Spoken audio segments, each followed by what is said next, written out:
Magandang hapon guys. So, update. Ngayon ay alas 7 ng gabi, no? Kanina mga 5 yata yun.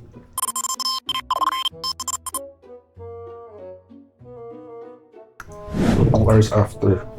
Ito na yung So, kung dati mga 1 foot, 1.5 foot, no?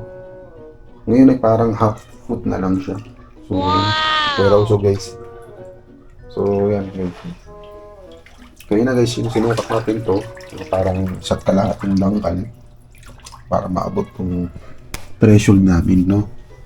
So, ito yung sukat niyan. Parang nasa 2.5 na siya. So, hopefully, magtuloy-tuloy. And then, guys, makapagsimula na rin maglinis bago maggabi talaga. Kasi sana mga alas 9. Baba na sa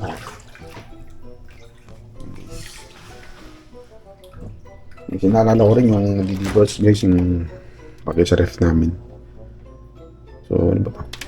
Yung alamang ata to tsaka yung baboy. So yan guys, hotdog. Sana magtuloy-tuloy ito nga guys.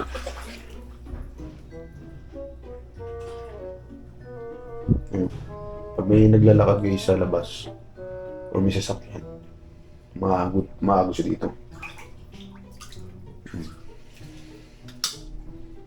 Ito yung sitwasyon.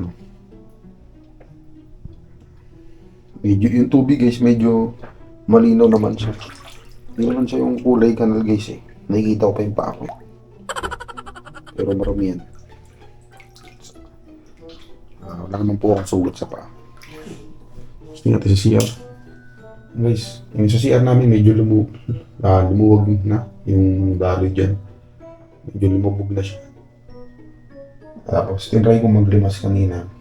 Mabagal pa rin yung pababa. Kaya, mamaya na lang siguro. Ano to? Overall makeover to. Pilitan kami maglampaso. Kasi, yan, galing labas yan. Galing labas. Naman ako sugat guys. Hopefully magtuloy-tuloy yan. Yes, yung mga laruan, tsinelas, sunrocks, mga basura. Okay,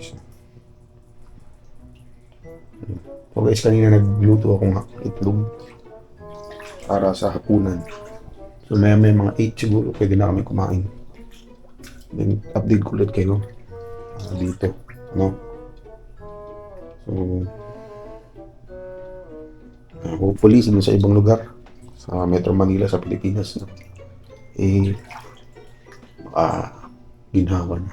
Ang hirap po guys yung ito pala feeling ng hindi ka makapaglimas, tapos madumi, tapos bahay mo yan guys, yung sofa namin.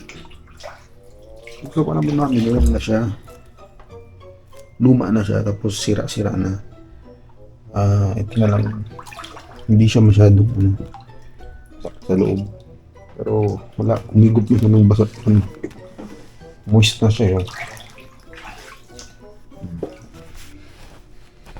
Medyo masa na siya.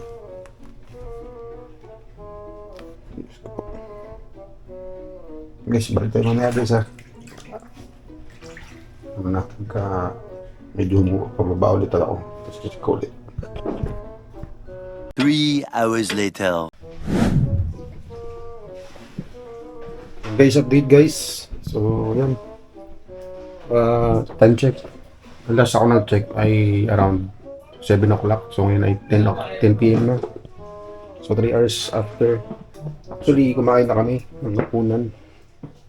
Ulam namin na itlog. So, ito na siya guys. Yan, medyo mababa na siya. At wala na siyang baha. Okay. Sa CR medyo nalinis na namin. Paano? Nagpasensya nyo na yung parang may manja dyan ha. Kasi inborn na yun dyan. Ang hirap ng tanggalin eh. So ito guys, yan.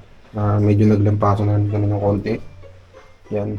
Nilagyan na rin namin ng sabon yung sahig para hindi siya mangamoy baha. Yan guys. Yan.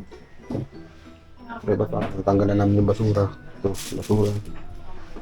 So guys, sana bukas hindi na umulan para tuloy-tuloy itong matuyo. Okay.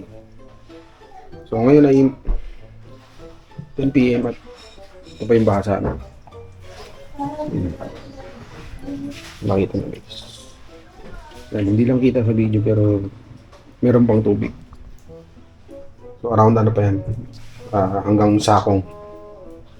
Hanggang dito. Na baha. Okay.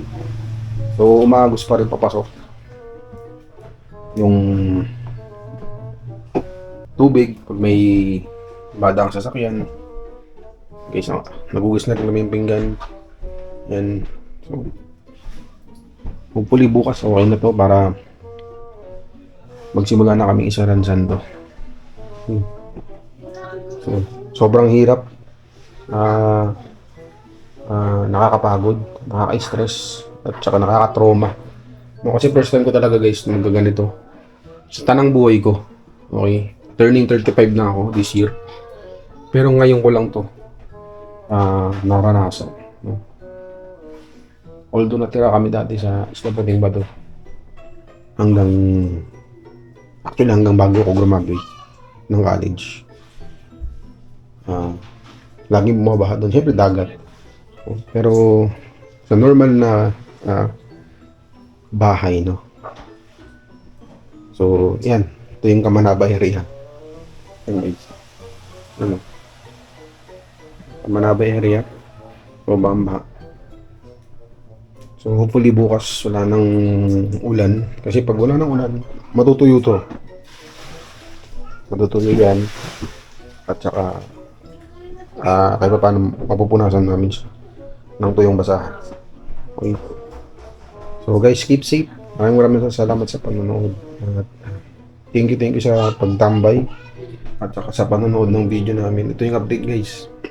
So hopefully pagdasal nyo ako, yung pamilya namin, pagdasal nyo na maging okay na. Okay. So hindi ko maiharap sa guys kasi nakatapless ako eh. So yun, nakaligo na yung dalawang anak ko at mamaya kami naman misis ko ang maliligo. Sige, magmula umaga hanggang ngayon wala kami ligo dahil sa lakas ng ulan kasi baha dito. Ngayon guys, makikita nyo lang pa ako, wala ng tubig, sana hindi mabati. So guys, thank you, maraming salamat, peace.